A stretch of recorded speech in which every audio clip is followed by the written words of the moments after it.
I have $1,250 worth of gear stuck at the bottom of this mine shaft. And for the last couple days trying to think of how I can get it out. So this is how it got down there. Everything was going good. Everything was going good. I wanted to go down this particular one because of how it looked from the outside. I knew it would be possibly a lot deeper because it was higher up the mountain. Anchor to this tree here. So I packed some food, Isagenix nutrients packages, and a bunch of water, and I lowered that down first ahead of me just in case I was down there for an extended period of time, which I wasn't planning on, but just in case.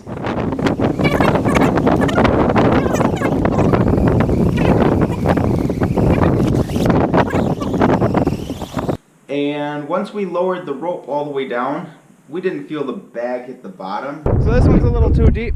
It goes further than the length of my rope. So we're gonna have to pull it up and find a different way down. Pulling the rope up, which is a large job in itself, but it got snagged.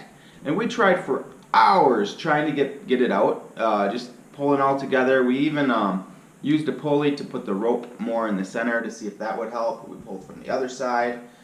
We couldn't get it undone. So we decided to send my Insta360 camera down to see if it was possible to see what it was snagged on. And on the way down, you can actually see pigeons. When we first got up to the mine shaft, tons of pigeons were flying out, but there's just still a few on the way down there.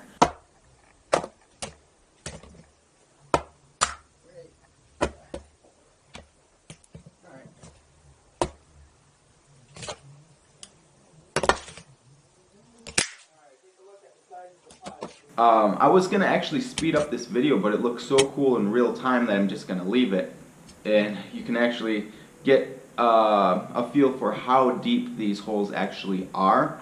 And we're gonna go about maybe a fourth of the way down is what I'm thinking. So it's gonna go this plus 4 times more to where my rope is, just so you can see how deep these are.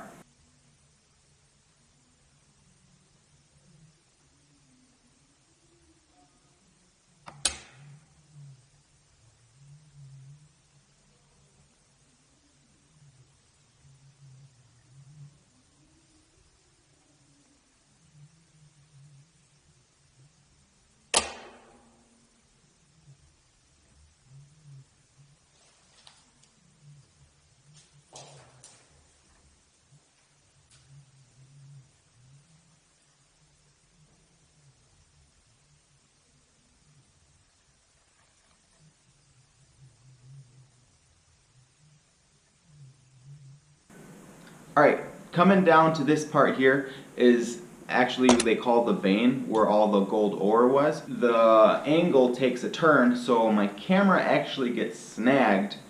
Actually, it's the water bottle that got snagged. So after my camera stopped going down, you can see us still lowering the rope down past it because we couldn't feel the difference of the camera actually hitting the bottom.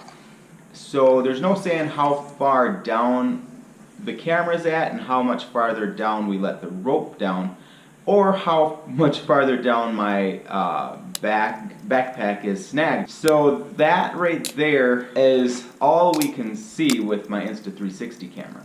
So we pulled it up, we looked at the footage, we were like, the only way to actually see for yourself is to go down yourself, which I did not want to do, but I did. So on my way down, this is the only footage we have because I had my Insta360 camera, it broke off. The agreement with my dad and brother on top was I can't go further than a ham radio can reach straight down.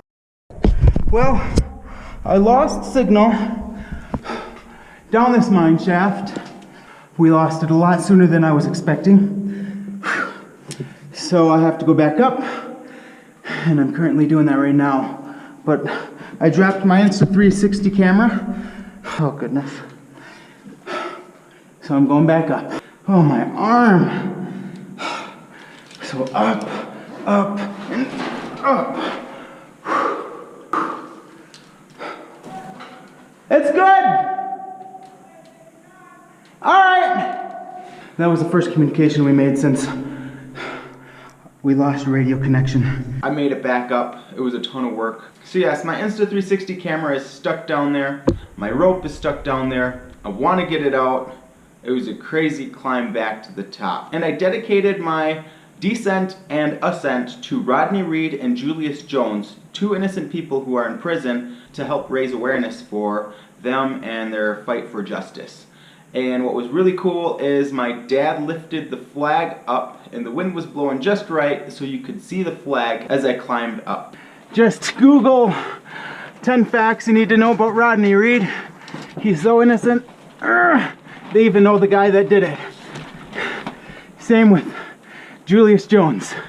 Valentine's Day, I will be able to see the sunset. So I made it to the top and my brother took this really amazing picture of me holding the innocent flag. But now it's not only my 200-meter climbing rope, but my Insta360 camera as well, stuck down in the mine shaft. So the question is, what do? I really want my rope back. It'd be awesome if I could find my camera, but I think the only way would be to go all the way down with no communication to the top and see it for myself. So it's kind of like going on the backside of the moon. I'm gonna post this video and tell me your thoughts. I've already been told by several people to just cut the rope and forget about it. Hey Frank, wanna help me with part 2? Before I go off, the line is like 4,000 or 5,000 feet of rope that we're gonna try and use as communication rope if I decide to go down. That's a very deep hole and it's very scary. Any ideas would be appreciated. Ciao. Keep an eye out for the next video. If I make one, if I go down, or if I don't. Adios.